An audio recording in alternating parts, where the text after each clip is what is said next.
Coverage you can count on. This is News Channel 15's Weekend Report. Now at 6, picnic in the park. City workers gather downtown to make a final push to keep collective bargaining. Good evening, I'm Randy Spieth. Alyssa has the night off.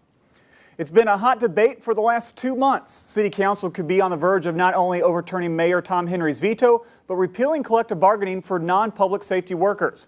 While city employees see their chances getting slimmer, they're not giving up on the battle just yet. We continue our coverage in tonight's top story. After weeks of debates and presentations, Council could repeal some collective bargaining Tuesday night.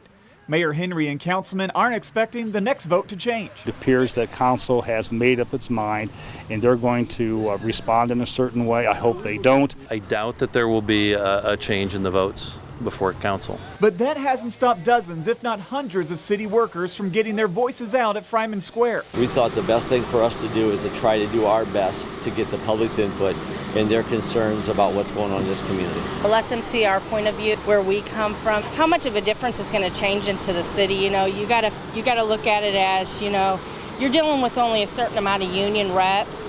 If you get rid of the collective bargaining, they're going to have to deal with thousands of employees. It's not over yet until Tuesday night, but as I've said to many others, if we do lose the battle, we may go on and still win the war, but that may take some time. City unions had voter registration forms available, and some say that's when the final decision will be made. That seems to be our only ammunition, only tools of fighting back right now is to get out and vote. I see us hopefully bringing collective bargaining back down the road. I mean, they got to realize we voted them in, we can vote them out. You have to make a decision based on the merits, not on consideration of what happens in future elections. Earlier this month, the 6 council members voted yes to an ordinance that repeals collective bargaining for non-public safety workers. The 3 Democrats on council voted no on the ordinance. Council members we spoke with today expect to vote to overturn the mayor's veto at Tuesday's meeting. A home in Roanoke is completely destroyed after a fire this morning. Multiple fire departments spent 3 hours working on the fire off Winters Road. The call originally listed the wrong address, so it took them almost 20 minutes to get there. Firefighters say the house was already gone by the time they arrived. No one was home, but police did rescue a dog.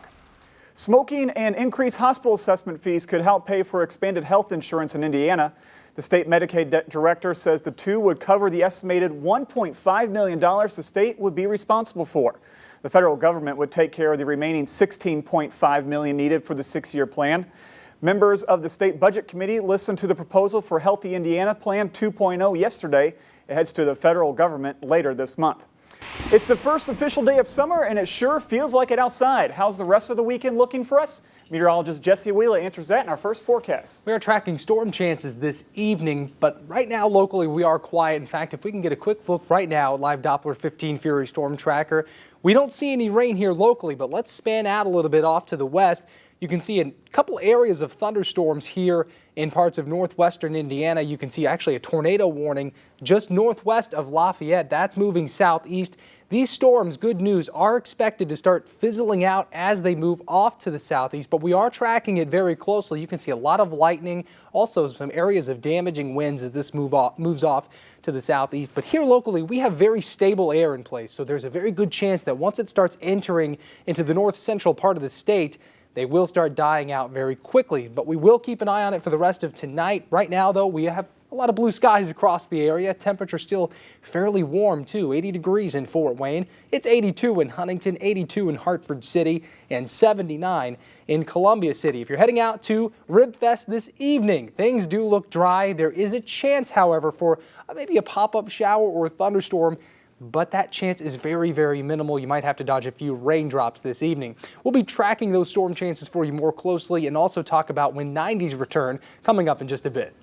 Jesse, thanks. Well, for the first time ever, the public got the chance to tour a pre-Civil War home of Northeast Indiana's earliest religious pioneers. Friends of Wyneken helped preserve Hoosier German culture and religious leader Friedrich Wyneken's home. Wyneken was an instrumental part of the creation of the Fort Wayne Theological Seminary. The home's original location in Adams County was in threat of catching on fire. Friends of Wyneken relocated it to the 11,000 block of Winchester Road in Decatur. Our efforts through the Friends of Wyneken organization are to restore the home in which he lived. He and his family lived for a few years. and to make it an educational center both for Lutheran heritage and German heritage in the area. There will be another open house tomorrow from 11 to 6. It's on 11730 Northwest Winchester Road. Admission is free.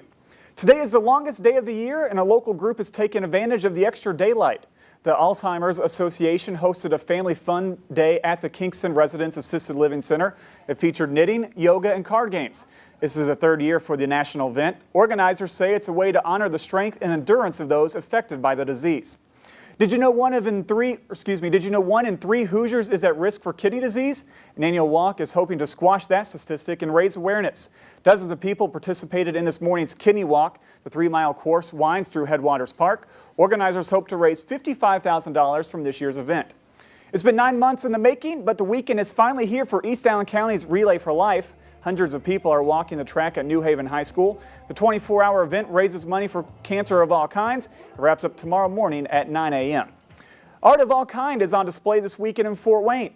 More than 75 area and national artists are participating in the Covington Art Fair. It showcases paintings, photography, pottery, and more. There are also jazz musicians playing in Covington Plaza. The fair is closed for tonight, but it runs again tomorrow from 11 to 4. Coming up, ducks and dogs are taking over the Summit City. Why their quacking and barking is helping the community when your #1 weekend news continues.